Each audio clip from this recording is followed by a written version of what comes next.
Hi hello வணக்கம், இது உங்கள் சிவி ஜோன். எல்லாரும் எப்படி இருக்கீங்க? இப்போ பார்த்தீங்கன்னா சூப்பரான 7th week day 3 night vote ரிசல்ட்ஸை பார்க்க போகிறோம். அதுக்கு முன்னாடி நீங்கள் நம்மளோட சேனலுக்கு புதுசு அப்படின்னா மறக்காமல் நம்மளோட சேனலை சப்ஸ்கிரைப் பண்ணிட்டு பாருங்கள் மக்களே. நிறைய பேர் வந்து சப்ஸ்கிரைப் பண்ணாமல் பார்க்குறீங்க. ஸோ சப்ஸ்கிரைப் பண்ணிட்டு பார்த்தீங்கன்னா நம்மளுடைய வீடியோஸ் அனைத்தும் சுட உங்களுக்காக காத்துட்டு இருக்கு. ஓடி ஓடி வரும் கதவை தொட்டு டம்முன்னு. ஸோ மறக்காமல் சப்ஸ்கிரைப் பண்ணிக்கோங்க. அதே மாதிரி இந்த லைக்கை தட்டி விடுங்க. இப்போ வாங்க அந்த வீடியோக்குள்ளே போகலாம். அதுக்கு முன்னாடி பார்த்தீங்கன்னா இந்த வாரம் நாமினேஷன் ஃப்ரீ பாஸ் கேர்ள்ஸ் சிம்க்கு வரவே கூடாது அப்படின்னு நம்ம நினச்சிருந்தோம். காரணம் கீழே இருக்கிற அந்த ஆனந்தி இந்த வீட்டை விட்டு வெளியே போயிடும் அப்படின்னு நினச்சிருந்தோம். பட் நாம் ஒன்று நினைக்க பிக் பாஸ் டீம் ஒன்று நினச்சிருக்க மாதிரி திடீர்னு பார்த்தா விஸ்வரூப வெற்றி மாதிரி வந்துட்டு ஆனந்திக்கு ஓட்டு வந்துட்டு கிட்டத்தட்ட போயிட்டாங்க. மேலே சம்மந்தமே இல்லாத இடத்துக்கு போயிட்டாங்க. என்னையா நடக்குது அப்படின்ற மாதிரி இருந்துச்சு. ஸோ இப்போ சொல்லுங்கள், அந்த நாமினேஷன் ஃப்ரீ பாஸ் உண்மையிலே யாருக்கு வேணும்? அது வந்து ஆண்களை வின் பண்ணணுமா இல்லை பெண்களை வின் பண்ணணுமான்றதை சொல்லுங்கள். ரெண்டாவது பார்த்தீங்கன்னா இந்த ராஜாராணி அந்த டாஸ்க்கே எனக்கு ரொம்ப பிடிச்ச மாதிரி தான் இருக்குது. ஆனால் வந்துட்டு இந்த அசீம் சிசல் இருந்த மாதிரிலாம் இல்லை, அதான் உண்மை. ஆனால் அவங்களோட கேரக்டர் வந்து ரொம்ப அழகாக வந்து ப்ரெசென்ட் பண்ணுறாங்க. நல்லா இருக்குது. எல்லாருமே ரொம்ப இன்வால்மெண்ட் ஆகி பண்ணுறாங்க. இதில் உங்களோட கேரக்டர், அதாவது உங்களுக்கு ரொம்ப இவங்களை பிடிச்சிருக்குங்க, இந்த கேரக்டரில் இவங்களை பார்க்கும்போது ரொம்ப அழகாக இருக்குது அப்படின்னா யாரை சொல்லிங்கன்றதை சொல்லுங்கள். அதேமாரி இந்த வாரம் முழுக்க அது இல்லைங்க, இந்த சீசன்லேயே எனக்கு இப்போ வரைக்குங்க இவ்வளோ விஷயங்கள் நடந்தாலும் எனக்கு இவங்களை தாங்க ரொம்ப பிடிச்சிருக்கு. இவங்களுக்கு தாங்க ஓட்டு போடுறேன் அப்படின்னு நீங்கள் யாரை சொல்லுவீங்க? இந்த வாரம் யார் எவிக்ட் ஆகணும்? உங்களுடைய கருத்துக்களை சொல்லுங்கள். இப்போ வாங்க அந்த வீடியோக்குள்ளே போகலாம். ஸோ இன்றைக்கி பார்த்தீங்கன்னா நிறைய விதமான சம்பவங்கள் இந்த ஓட்டிங் அனாலிசிஸ் தான் நடந்திருக்கு. அதை பார்க்கும்போது எனக்கு அப்படியே பக்கு நடந்துச்சு. என்னையா நடக்குது? மேலே இருக்கவன் கீழே வரான், கீழே இருக்குது மேலே போகிறான் அப்படின்ற மாதிரி இருந்துச்சு. ஸோ ஃபர்ஸ்ட் பிளேஸில் யாருக்கு அப்படி நம்மளுடைய சிங்கக்குட்டி முத்துக்குமாரன் இருக்கார். நம்ம முத்துக்குமாரன் சொல்லிட்டு அந்த தமிழில் காலையிலேயோ நேற்று போட்டேன். என்ன அது நம்ம முத்துக்குமாரனா என்ன நினச்சிட்டு இருக்காரு வேறு அப்படின்னு சொல்லிட்டு நிறைய பேர் ரிவ்யூ வேறு அப்படின்னாங்க. சரி, இவர் எவ்வளோ ஓட்ஸ் வாங்கியிருக்காரு பார்த்தீங்கன்னா 56,804 ஓட்ஸ் வாங்கியிருக்காரு. ஓட்டிங் பர்சன்டேஜ் பார்த்தீங்கன்னா 25.84. ஸோ முத்துக்குமாரன் வந்து நம்ம முத்துக்குமாரன் சொன்ன ஒரு காரணத்தினால நிறைய பேர் வந்துட்டு ஒரு ரிவ்யூவர் எப்படி நீங்கள் நம்ம அப்படி சொல்லலாம்? அப்போது நீங்கள் அவர்கிட்ட நீங்கள் காசு வாங்கியிருக்கீங்க, அதனால தான் நீங்கள் அவருக்கு ஒரு பிஆரை செயல்படுறீங்க. அப்போ நம்ம நிறைய பேர் வந்து கருத்து தெரிஞ்சுங்க. அதேமாதிரி ஒரு சில பேர் வந்து என்ன சொல்கிறாங்கன்னா அவங்ககிட்டேருந்து காசு வந்துருச்சா அப்படிலாம் கேட்குறீங்க. இதை நான் இப்போ இல்லை, சீசனாக கேட்டு காதார கேட்டு பழகி போச்சு. அவங்க இப்படி தான் சொல்லுவாங்க, எனக்கு தெரியாதா? போன வாட்டி அர்ச்சனாவுக்கு சொன்னாங்க, பிரதீப்புக்கு சொன்னாங்க. ஆனால் எனக்கு இதில் என்ன வருத்தம்னா, அதில் ஒரே ஒருத்தர் என்ன சொல்லிட்டாருன்னா, என்னை பார்த்து நீ சாச்சனாவுக்கு பியார்னு கேட்டார் பாருங்க. அதெல்லாம் என்னால் தாக்க முடியல. தயவு செஞ்சு என்ன வேணாலும் பேசுங்க, ஆனால் சாச்சனாவுக்கு பிஆர் மட்டும் சொல்லிடாதீங்க. அதை விட எனக்கு வந்துட்டு ப்ளீஸ் டோன்ட். இவங்க சொல்லும்போது கண்ணில் கலங்குது. ஆனாலும் முத்துக்குமார் அவருடைய தனித்தன்மையை கொடுத்துட்டு தாங்க இருக்காரு. நேற்று கூட பார்த்தீங்கன்னா எல்லாரும் சொன்னாங்க தொடர் நடிங்க அது இதுன்ட்டு அருணை போட்டு கிளிங்கி கிழிச்சாரு. அதேமாதிரி நட்பும் பாராட்டுறாரு. நட்பனாக இருந்தாலும் அவர் பண்ணுற தப்புக்களை எடுத்து சொல்கிறார், நேர்மையாக இருக்கார். இன்றைக்கி கூட ஒரு கேரக்டர் அவராக டிசைன் பண்ணி கொஞ்சம் பைத்தியம் மாதிரி பண்ணியிருக்காரு. அதுவும் வந்து மகாராஜா கேசரி வாழ்க, ராணுவ கேசரி வாழ்க அப்படின்னா இவர் ராணுவோட கேசரி வாழ்க அப்படின்ட்டார். வாயமுறா குரங்குன்ற மாதிரி பக்கத்தில் இருக்கவங்க வந்து அந்த வடிவேல் காமெடி மாதிரி இருந்துச்சு. அப்புறம் அவர் கொஞ்சம் மனநிலை பாதிக்கப்பட்டவன் மன்னித்து விடுங்கள் அப்படின்ற மாதிரி சொல்லி இது பண்ணாங்க. நல்லா அந்த கேரட் டிசைன் பண்ணிகிட்டு இருக்காரு. அதே மாதிரி ஒரு லைவில் வந்து ஒரு இது போச்சு, அதுலேயும் சூப்பராக வந்துட்டு அந்த டாஸ்க்கை பண்ணார். ரெண்டாவது பிளேஸ் பார்த்தீங்கன்னா சௌந்தர்யா. இவங்க எவ்வளோ ஓட்ஸ் வாங்கியிருக்காங்க அப்படி பார்த்தீங்கன்னா 33,840 ஓட்ஸ் வாங்கியிருக்காங்க. ஓட்டிங் பர்சன்டேஜ் பார்த்தீங்கன்னா 15.39. ஸோ சௌந்தர்யா கண்டிப்பாக வந்து ஒரு திறமையான ஒரு போட்டியாளர் தான், நான் என்னென்னு சொல்ல. ஆனால் அந்த திறமைக்குள்ளும் பார்த்தீங்கன்னா நிறைய வன்மங்கள் எக்கச்சக்கமாக இருக்குது. குறிப்பாக அருண் மேலேயும் முத்துக்குமார் மேலேயும் தெரிஞ்சுக்கிட்டே இருக்காங்க. அதை ஏமா பண்ணுறேன், நீ அதை பண்ணாமல் இருந்து பாரு, உனக்கு எவ்வளோ ஓட்டு இன்னும் இன்க்ரீஸ் ஆகும். நீங்களாம் இந்த நேரத்திலலாம் வந்து முத்துக்குமாருக்கு ஈக்குவலாக வாங்கக்கூடிய ஆள். ஆனால் உங்களால் இப்போ ஓட்டு வர முடியுதா? என்ன தான் வந்துட்டு வெளியில் வந்து நிறைய பேர் பிஆர் ஓட்டுன்றாங்க. அந்த பிஆர் ஓட்டு இருந்தும் இப்படி வந்தீங்கன்னா எப்படி? நிறைய பேர் கீழே சௌந்தர்யாக்காக போராடுறாங்க. எங்கள் தலைவி தங்க தலைவின்னு. தங்க தலைவி உள்ளே என்ன பண்ணுறாங்க பார்த்துருங்களா? தங்க தலைவி கடைசியில் பித்தளை தலைவி மாதிரி போயிட்டுருக்காங்க. அது மட்டும் இல்லாமல் இன்றைக்கி வந்துட்டு அந்த செங்கோலை வந்து குச்சின்ட்டாங்க போல இருக்குது. அதுக்கு பாய்ச்சி வச்சு செய்கிறதுக்கு அவங்க வந்து கொஞ்சம் பொங்குனாங்க. அதே மாதிரி இவங்களை வந்து சாப்பிட்ற விஷயத்தில் கொஞ்சம் ஏதோ ஒன்று சொல்லியிருப்பாங்க போல இருக்குது. அதாவது பாராட்டி தான் சொல்கிறாங்க சாச்சனாக்கு.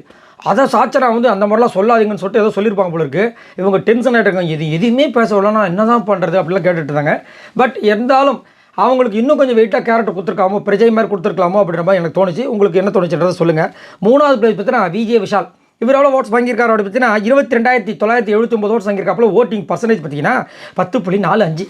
ஸோ விஜய் விஷால் வந்துட்டு நல்ல திறமையான ஒரு நடிகர், அது வந்து மாட்டுக்கிறதே கிடையாது. அவருக்கு பார்த்தீங்கன்னா அந்த ஃபேன் ஃபாலோவர்ஸில் எக்கச்சக்கமாக இருக்காங்க. அது என்ன நாடகம், விஜய் டிவியில் ஒரு நாடகம் வருமே, அந்த நாடகம் பாக்கியலட்சுமி நினைக்கிறேன், அதில் தான் அவர் ஃபேமஸ் ஆனார். அவ்வளோ நல்லா நடிப்பார். இங்கே வந்து ஒரு ஸ்கிரிப்டை வந்து எல்லாரும் போட்டு சூப்பராக நடிச்சிட்டு இருக்காங்க. அங்கே போயிட்டு சிவபூஜையில் கரடி நுழைஞ்ச மாதிரி வந்துட்டு இவர் மட்டும் தனியாக ஸ்கோர் பண்ணுறதுக்கு ரொம்ப கேவலமாக நடந்துட்டார். அப்போ எல்லாருமே ஒரு மாதிரி ஒரு கடுப்பாகி போச்சு. அந்த மாதிரி பண்ணக்கூடாது. ஏன் அந்த மாதிரி பண்ணுறாருன்னு தெரியல. என்னென்னா எல்லாருமே ஸ்கோர் பண்ணுறாங்க, நம்ம அதுலேயும் ஸ்கோர் பண்ண நல்லா இருக்காது. அதனால் நம்ம கொஞ்சம் வேறு மாதிரி பண்ணணும்னு நினச்சிட்டு அது பண்ணது ரொம்ப கேவலமாக இருந்துச்சு. என்ன சொல்கிறாரு, மக்கள் செல்வன் ராஜா வாழ்கன்றாரு. அதாவது அங்கே வந்துட்டு எப்பயுமே இந்த மகாராஜா சபா அப்படின்னாவே அந்த சொல்கிறவங்க வந்து கரெக்டாக இருப்பான். ராஜாதி ராஜ குலத்தான ராஜ மாத்தான ராஜ கம்பீர காத்தவராய கிருஷ்ண காமராஜன் அப்படின்வாங்க. இவர் அந்த ஒரே டைலாகு அதை சொல்கிறதுக்குள்ள கிக்கின்னு வர சிரிக்கிறார். என்னையா நடக்குது, எவ்வளோ கஷ்டப்பட்டு எல்லோரும் சூப்பராக லைவ் பர்ஃபார்மன்ஸ் பண்ணிகிட்டு இருக்காங்க, நீங்கள் போய் இதில் போய் காமெடி பண்ணிகிட்டு இருக்கீங்கன்ற மாதிரி இருந்துச்சு. அதை தவிர்த்திருக்கலாம். ஏன்னா நிறைய பேர் வந்து கடுப்பாயிட்டாங்க. 4வது பிளேஸ் பார்த்தீங்கன்னா ராணவ். இவரால் ஓட்ஸ் வாங்கியிருக்காரு அப்படின்னு 18,722 ஓட்ஸ் வாங்கியிருக்காரு. Voting percentage 8.52. ராணவ் அழகாக சூப்பராக எடுத்துகிட்டு போகிறாங்க.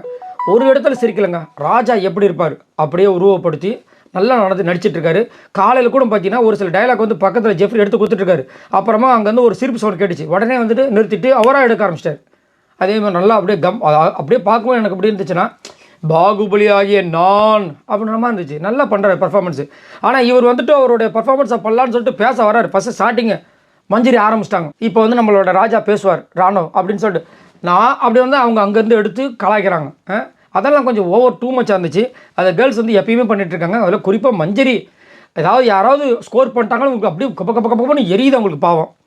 5வது பிளேஸ் பார்த்தீங்கன்னா ஜாக்லின். இவங்க எவ்வளோ ஓட்ஸ் வாங்கியிருக்காங்க அப்படி பார்த்தீங்கன்னா 17,925 ஓட்ஸ் வாங்கியிருக்காங்க. ஓட்டிங் பர்சன்டேஜ் பார்த்தீங்கன்னா 8.1. அன்னை தெரசான்னு இப்போ ஒரு புது பேர் வந்திருக்கு உங்களுக்கு. நேற்று வந்துட்டு ஒரு பர்ஃபார்மன்ஸ் பண்ணாங்க பாருங்க. அப்படி எல்லாம் உருகி இப்படி இருந்தவங்க வந்து அப்படியே மெழுகு மாதிரி உருகி பார்த்தா காணும். நிறைய பேர் பார்த்தா கீழே தரையில் படுத்து அப்படியே அழுகுறாங்க. கண்ணில் தண்ணி இப்படியே ஊற்றுது. ஏன் அப்படின்னா நேற்று வந்து முத்துக்குமரன் கிட்ட ஜாக்லின் பேசுனது நீங்கள் பார்க்கலன்றாங்க. என்ன பண்ண போய் பார்க்குறேன், நானும் தரையில் படுத்து விழுந்துட்டுருக்கேன். அந்த அளவுக்கு அப்படி பொங்குறாங்க. நீங்கள் மனசு வச்சா அந்த பேட்சை திரும்ப கொடுத்துட்டு திரும்பவும் வாங்கிக்கலாம். ஃபஸ்ட்டு டைம் அவங்க எது தப்பு பண்ணிட்டாங்கன்றாங்க. ஏம்மா இதே மாதிரி தானம்மா அந்த பையன் அருண் ஞாபகம் இருக்குங்களா? அருண் யாருன்னு கேட்பீங்க. போன வாரம் ரிப்பனை கழட்டும் போது நீங்களே என்ன பண்ணிட்டு இருந்தீங்க, அப்படியே பார்த்து சிரிச்சிட்டு இருந்தீங்களா? இப்போ மட்டும் நான் உங்களுக்கு அப்படின்ற மாதிரி செம்ம காண்டாயிடுச்சு. இந்த அன்னை தெரசா எங்கே அங்கே போனாங்க? அன்னைக்கு அந்த வாரம்லாம் அன்னை தெரசாக்கு லீவ் விட்றது, இன்றைக்கி முன்னே அன்னை தெரசா கூப்பிட்டு வந்து உட்கார வச்சுக்கிறது பக்கத்தில். என்ன நடக்குது அப்படின்ற மாதிரி இருந்துச்சு. ஸோ அதெல்லாம் கொஞ்சம் இது பண்ணலாம். ஒவ்வொரு ஃபேக் மாதிரி இருக்குது. அதை தவிர்த்துட்டு ஜாக்லின் அவங்களாம் இருந்தால் கண்டிப்பாக அவங்களுக்கு ஓட்டு செம்மையாக வருங்க. ஏன்னா நிறைய பேர் அவங்களுக்காக ஆதரவு கொடுக்க ரெடியாக இருக்காங்க க்யூவில். 6வது பிளேஸ் பார்த்தீங்கன்னா அருண் பிரசாத். இவர் எவ்வளோ ஓட்ஸ் வாங்கியிருக்காரு அப்படி பார்த்தா 17,184 ஓட்ஸ் வாங்கியிருக்காரு. ஓட்டிங் பர்சன்டேஜ் பார்த்தீங்கன்னா 7.82. முன்னாடிலாம் கொஞ்சம் இந்த பழிவாங்கும் படம் கொஞ்சம் இருந்துச்சு அவர்கிட்ட. இப்போ அதெல்லாம் இல்லை.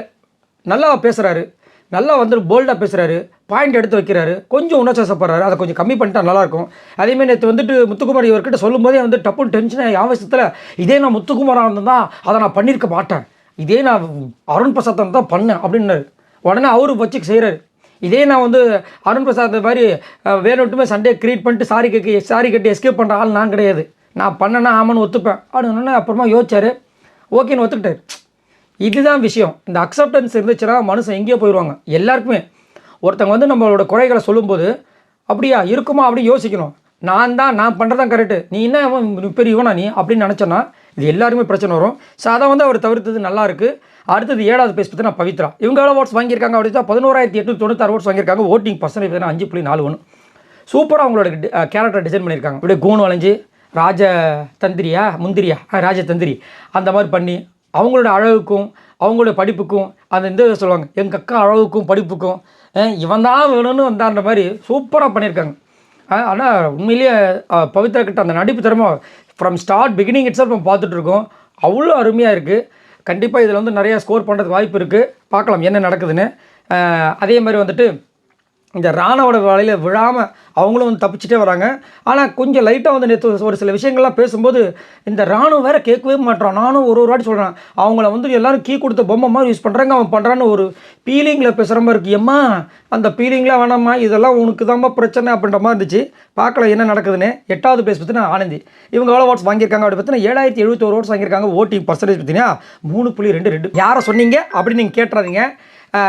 ஆர்ஜி ஆனந்தி பற்றி தான் சொன்னேன். ஏன்னா ஆர்ஜி ஆனந்தி லாஸ்ட்டில் இருந்தாங்க. திடீர்னு பார்த்தீங்கன்னா டமால்னு வந்துட்டு எத்தனாவது போகலாம் 8வது இடத்துக்கு வந்துட்டாங்க. ரொம்ப காண்டாகி போச்சு. ஐயோ என்னம்மா இப்படி ஆகி போச்சே அப்படின்ற மாதிரி இருந்தது.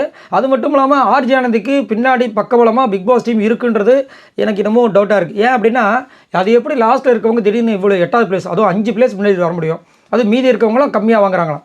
கன்ஃபார்ம் இது வந்து ஏதோ ஒரு சித்தமோட சதி அப்படின்ற மாதிரி தோணுது. அதேமாதிரி ஆர்ஜியானதி ஒரு கேரக்டரும் கொஞ்சம் நல்லா பண்ணிகிட்ருக்காங்க. அதேமாதிரி ஈடுபாடோட அந்த பாய்ஸ் டீமில் இருந்தாங்க. அருண் கூட ஒரு கேரக்டர் ஜோடிச்சு பண்ணிகிட்ருக்காங்க. பார்க்கலாம் என்ன நடக்குதுன்னு. ஆனால் கண்டிப்பாக இதை வச்சு பார்க்கும்போது ஆர்ஜியானந்தி கண்டிப்பாக இவ்வளோதான் இருப்பாங்க. எல்லாருக்கும் பிப்பாளி பண்ணி தான். அதாவது யாரெல்லாம் வந்து ஆர்ஜியானந்தி போகணும்னு நினச்சாங்களோ அவங்களுக்குலாம் 3 நாமத்தை போட்டாங்க. என்ன உட்பட. நாளைக்கு நாலாம் போட்டுப்பேன் 3 நாமம். ஏன்னா நான் ரொம்ப ஆவலாக இருந்தேன். இந்த வாரம் அவ்வளோதான் சொல்லிட்டு இருந்தேன். பார்த்தா அந்த ஓட்டிங் காலத்தை பார்க்கும்போது டென்ஷன் ஆகி போச்சு. ஸோ 9வது பிளேஸ் பார்த்தீங்கன்னா ரயன் இருக்காரு. இவர் எவ்வளோ ஓட்ஸ் வாங்கியிருக்காரு அப்படின்னு பார்த்தீங்கன்னா 6841 ஓட்ஸ் வாங்கியிருக்காரு. ஓட்டிங் பர்சன்டேஜ் பார்த்தீங்கன்னா 3.11. ஸோ ரயான் கண்டிப்பாக வந்து ஒரு திறமையான போட்டியாளர் தான். ஆனால் என்ன ஒன்று, இவருக்கு வந்துட்டு இந்த ஜாதகத்தெல்லாம் சொல்லுவாங்க பார்த்தீங்களா, இதுலேருந்து நீங்கள் விலகி இருக்கணும், இதுலேருந்து அது விலகி இருக்கணும், இந்த ராசி ரெண்டும் ஒன்று சேர்ந்துச்சுன்னா அவங்க லைஃப்பில் ஒரு பெரிய பிரச்சனை வரும் அப்படின்ற மாதிரி இவரும் சௌந்தர்யாவும் சேர்ந்தாவே இவருக்கு தான் பிரச்சனை அதிகமாக வர மாதிரி இருக்குது. ஏன்னா போன வாரம்லாம் இவர் திட்டு வாங்க வேண்டிய ஆளே கிடையாது. பாவம் திட்டு வாங்கி அழுது புலம்பி பாவமாகி போச்சு. அதேமாதிரி இந்த வாட்டி ராஜா தந்திரி சூப்பராக தான் பண்ணிகிட்ருக்காரு. பார்க்கலாம் என்ன நடக்குதுன்னு. 10வது பிளேஸ் பார்த்தீங்கன்னா தர்ஷிகா. சொன்னேன்னா இவங்க எவ்வளோ ஓட்ஸ் வாங்கியிருக்காங்க அப்படி பார்த்தீங்கன்னா 6821 ஓட்ஸ் வாங்கியிருக்காங்க. ஓட்டிங் பர்சன்டேஜ் வேறு 3.1. ஸோ தர்ஷிகா வந்துட்டு என்ன தான் வந்துட்டு அதாவது மண்ணில் ஒட்டி புரண்டு எழுந்திரிச்சாலும் உடம்புல எவ்வளோ மண் இருக்கோ அதுதான் சொல்லுவாங்க. நம்மளுக்கும் இவ்வளோ தான் அப்படின்னு. அவங்களும் என்னென்னமோ முட்டி மோதி பார்க்குறாங்க அந்த லவ் கண்டென்ட்டுக்கு. வேஸ்ட்டு. போய் விஜய் விஷாலுக்குள்ளே கூப்பிட்டு நீ இந்த நாட்டுக்கு வந்துரு, இல்லைன்னா நான் அந்த நாட்டுக்கு வந்துடுறேன், நீ வந்து எனக்காக தான் வந்து நீ இம்ப்ரெஸ் பண்ணுற மாதிரி சொல்லு. இவங்க மைண்டுக்குள்ளே இருக்கிற மனசுக்குள்ளே இருக்கிற ஆசையெல்லாம் சொல்கிறாங்களான்னு தெரியல. அதுவும் இல்லாமல் இதை சொல்லும்போது அப்பப்போ கேமராவை பார்த்துக்கிறாங்க, நான் அழகாக இருக்கேன்னா இதெல்லாம் நான் தெரியுதா அப்படின்ற மாதிரி. என்னையா உண்மையிலே கண்டென்ட் பண்ணுறீங்களா, லவ் பண்ணுறீங்க, ஏதாவது சொல்லி தொலைங்கடா, ஏன் அப்படி பண்ணுறீங்க அப்படின்ற மாதிரி இருக்குது. அது மட்டும் இல்லாமல் நான் என்னோட கருத்து என்ன சொல்கிறேன்னா, தர்ஷிகா முன்னாடி ஃபஸ்ட்டு 2 வாரம் எப்படி இருந்தாங்க, சூறாவளி காற்று மாதிரி இருந்தாங்க. கண்டிப்பாக அவங்க வருவாங்க அப்படின்ற மாதிரி இருந்துச்சு. இப்போ பார்த்தீங்கன்னா சூறாவளி காற்று மாதிரி இல்லை, இன்னும் ஊதுற மாதிரி காற்றுருக்கு. இது வந்து வெறும் சவுண்டு தான், ஒரு காற்று எப்படி வரும் அந்த மாதிரி இருக்குது. ஸோ அவங்க வந்துட்டு குறுக்கு வழியில் வந்து டக்குன்னு மேலே வரலான்னு நினைக்கிறாங்களா எனக்கு தெரியல. அது வேஸ்ட்டு. இப்போ பவித்ராலாம் வந்து ஹாட் சீட்டில் இருந்தாங்க, இப்போ எப்படி ஓரளவுக்கு ஸ்டேபிளாக இருக்காங்க பாருங்கள். அந்த மாதிரி இருக்கிறத அதை வந்து கவனிக்கணும். ஸோ மற்ற அதெல்லாம் விட்டுட்டு நேர்மையாக அவங்களோட கேமை கொடுத்தாவே கண்டிப்பாக வரும். ஏன்னா நல்ல திறமையான ஒரு ஆக்டிங் ஸ்கில் இருக்கிற ஒரு ஆள். இந்த வாட்டிலாம் இவங்களுக்கு கிடைச்ச விஷயத்தை என்னமோ பண்ணலாம். போய் விஜய் விஷாலுக்குள்ள உட்காந்துட்டு இப்படி உட்காந்துட்டு இருக்காங்க ரஞ்சித் மாதிரி. என்ன நடக்குது அப்படின்ற மாதிரி இருந்துச்சு. ஸோ வேலைக்கு ஆகாது. ஸோ 11வது பிளேஸ் பார்த்தீங்கன்னா வர்ஷினி வெங்கட் கூட தர்ஷிகா இருக்காங்க. நோட் பண்ணிக்கோங்க மக்களே. இவங்க எவ்வளோ ஓட்ஸ் வாங்கியிருக்காங்க அப்படி பார்த்தீங்கன்னா 6679 ஓட்ஸ் வாங்கியிருக்காங்க. ஓட்டிங் பர்சன்டேஜ் பார்த்தீங்கன்னா 3.04. ஸோ வர்ஷினி வெங்கட் கண்டிப்பாக வந்துட்டு இந்த வாட்டி ஓ கையா அப்படின்ற மாதிரி தான் இருக்குது. ஏன்னா இவங்களுக்கும் அடுத்தபடியாக சிவகுமாருக்கும் அடுத்தபடியாக சாச்சனாக்கும் பார்த்தீங்கன்னா கிட்டத்தட்ட ஒரு 200 ஓட்டு தான் டிஃப்ரென்ஸில் இருக்குது. சாச்சனாவை வந்துட்டு அனுப்புறதுக்கு பதில் வர்ஷினி வெங்கட் கூட அனுப்பலாம். ஆனால் இன்றைக்கி இன்னமும் வந்துட்டு கொஞ்சம் துடுக்காக ஏதோ பண்ணிட்டாங்க பிறகு நம்ம அன்ஷிதா வச்சு செதுக்குறாங்க. கூட சேர்ந்து ஜாக்லினும் உங்களுக்கு தெரியும் இந்த மாதிரி நடக்கும்போது எஸ் ஷீ இஸ் கரெக்ட் அப்படின்னு வாங்க பாருங்க. அந்த மாதிரி அப்படி லைட்டாக அப்படி தூவி விட்டுட்டு இருந்தாங்க. வர்ஷினி வெங்கட் மாட்டிட்டு முழிக்கிறாங்க. அவ்வளோதான். அவங்களுக்கு ஒன்றும் வரல. இவங்களுக்கு இவங்களுக்கு கொடுக்கறதுக்கு பதில் இந்த பார்வதியா யாரும் நிறைய பேரில் இருந்தாங்க பாருங்கள், அவங்களுக்குலாம் கொடுத்துருந்தா நேரம் ஜெகஜோதியாக எரிஞ்சிருக்கு இந்த பிக் பாஸ். ஏன் அப்படி பண்ணுறீங்க? இல்லை இந்த ரியா பொண்ணுக்கு சான்ஸ் அந்த பொண்ணை அனுப்புறதுக்கு பதில் இந்த பொண்ணை அனுப்பிச்சிருந்தா ரியா வந்து நேரம் கலைக்கு வேறு மாதிரி ஆயிருக்கும். ஒன்றும் சொல்கிறதுக்கு இல்லை. 12வது பிளேஸ் பார்த்தீங்கன்னா சிவகுமார். இவரெல்லாம் ஓட்ஸ் வாங்கியிருக்காரு அப்படின்னு பார்த்தீங்கன்னா 6645 ஓட்ஸ் வாங்கியிருக்காரு. ஓட்டிங் பர்சன்டேஜ் பார்த்தீங்கன்னா 3.02. ஸோ சிவகுமார் எனக்கு தெரிஞ்சு இதுக்கு மேலே எந்திருக்கிறது இல்லை. ஏன்னா அவர்கிட்ட இருக்க சரக்குலாம் தெரிஞ்சு போச்சு. வேணா இதுக்கப்புறமா வந்து சிவாஜி சார் மாதிரி ஆக்டிங் பண்ணலாம், இல்லைனா பிரபு சார் மாதிரி ஆக்டிங் பண்ணலாம். வேறு எதுவும் அவர்கிட்ட இல்லை பொழுது சரக்கு. ஃபிசிக்கல் டாஸ்க்கு ஒன்றும் வகையாக தான் இருக்குது. மற்றபடி ஃபுல்லாக வன்மம் தான், ஃபுல்லாக உடம்பு ஃபுல்லாக இருக்குது. வெளியில் போனான்னா கண்டிப்பாக ஏதாவது வீடியோ போட்டு என்னை இப்படி பண்ணிட்டாங்க, என்னை அப்படி பண்ணிட்டாங்க, என்னை பிதிக்கிட்டாங்க, அமுக்கிட்டாங்கன்னு தான் சொல்லுவார்னு நினைக்கிறேன். லாஸ்ட்டாக பார்த்தீங்கன்னா சாச்சனா. இவங்க எவ்வளோ ஓட்ஸ் வாங்கியிருக்காங்க அப்படி பார்த்தா 6419 ஓட்ஸ் வாங்கியிருக்காங்க. ஓட்டிங் பர்சன்டேஜ் பார்த்தீங்கன்னா 2.92. அந்த ப்ரொமோவில் பார்க்குறோம் இவங்க வந்துட்டு அங்கே வெயிட் பண்ணுறாங்க டிஸ்கஷன் பண்ணுறதுக்கு. எவ்வளோ நேரம் ஆகும் கேளுங்க அப்படின்றாங்க. இவங்க ராணின்ற ஒரு கெத்தில் அவங்க கேட்குறாங்க, வெயிட் பண்ணுங்கள், எங்கள் ராஜாக்கு தானே சமைக்க போகிறோம் அப்படின்னு அவர் சொல்கிறாரு. அப்போ இவ்வளோ நெக்கில் பேசுகிறாங்களா, உள்ளே விட்றாதீங்க அப்படின்ட்டாங்க. பசிக்குது சமைக்கணும்னு நீங்கள் கிளம்புறாங்க, உள்ளே விடக்கூடாது, யாருக்கும் அனுமதி கிடையாதுன்றாங்க. எவ்வளோ நெக்கில் பாருங்கள். அப்போ கோபமாக வராது. அதான் 3வது ப்ரொமோவில் வச்சு கிளிக்கிறாங்க. அதுதான் நம்ம அதாவது சாது மிரண்டால் காடு கொள்ளான்னு சொல்லுவாங்க. இவங்களாம் சாதுவா? இவங்கள வந்து சொரிஞ்சிக்கிட்டே இருந்தால் அப்புறம் விடுவாங்களா? சின்ன பொண்ணு ஓரளவுக்கு தான் பொறுமையாக போக முடியும். நீங்கள் சின்ன பொண்ணு மாதிரி நடந்துக்கிறீங்க அப்படி மாதிரி இருந்துச்சு. சரி நீங்கள் என்ன கேரக்டர் போட்டிருக்கீங்க? ராணி கேரக்டர் தானே போட்டிருக்கீங்க. இப்படி சாப்பிட்றாங்க. இப்படியா சாப்பிட்றது? அப்புறம் இப்படி சாப்பிட்றாங்க. பார்க்கும்போது செம்ம சிரிப்பாகுது. ஏமா நம்ம என்ன கேரக்டர் போட்டுருக்கோம், அந்த கேரக்டருக்கு ஒரு மரியாதை கொடுக்க வேண்டாமா? சுற்றி அந்த ட்ரெஸ்ஸை போட்டுட்டு இப்படி சாப்பிட்டிங்கன்னா எப்படி இருக்கும்? நீங்கள் குழந்தைன்றதான் வேணும் இல்லைன்னு சொல்ல. அக்கடு போட்டு அது ஒரு இதுக்கு வேண்டாமா அப்படிமா நிறைய பேர் வந்து கருத்து தெரிவிக்கிறாங்களா இல்லை. ஸோ இவங்களாம் மொத்தமாக வாங்கின ஓட்ஸ் எவ்வளோ அப்படி பற்றி 2,19,826 ஓட்ஸ் வாங்கியிருக்காங்க. ஸோ இந்த வாரம் சாச்சனாக்கு தான் வந்துட்டு சங்கு அப்படின்ற மாதிரி தோணுது. ஆனாலும் முன்னாடி ஒரு உருவம் தெரியுது. நான் இருக்கும்போது என் பொண்ணை வெளியே அனுப்பிச்சிருங்களா அப்படின்ற மாதிரி விஜய் சேதுபதி அவர்கள் கேட்குற மாதிரி இருக்குது. ஆனால் பிக் பாஸ் டீம் வந்துட்டு இந்த பொண்ணு இருக்கனால நீங்கள் ஒழுங்காகவே பேச மாட்டீங்க, அதனால் உங்ககிட்ட நாங்கள் சொல்கிறது போய் உங்கள் பொண்ணை தூக்கலாம் முடிவு பண்ணிட்டோன்ற மாதிரி அவங்க பண்ணியிருக்காங்கன்ற மாதிரி தோணுது. சரி பார்க்கலாம். ஸோ உங்களோட கருத்துக்களை சொல்லுங்கள். இந்த வாரம் யார் வெளியேற வேண்டும்? சாச்சனா தான் இந்த வாரம் போகிற மாதிரி இருக்குது இப்போதைக்கு நிலவரம். இந்த நிலவரம் கரெக்டாக இருக்கணுமா இல்லை இது கலவரமாக மாதிரி திரும்ப மேலே இருக்கிறவங்க கீழே வரணுமா? ஆர்ஜி ஆனந்த் தான் போகணுமா? மறக்காமல் கமெண்ட்ஸ் பண்ணுங்கள். பாய் நண்பர்கள்.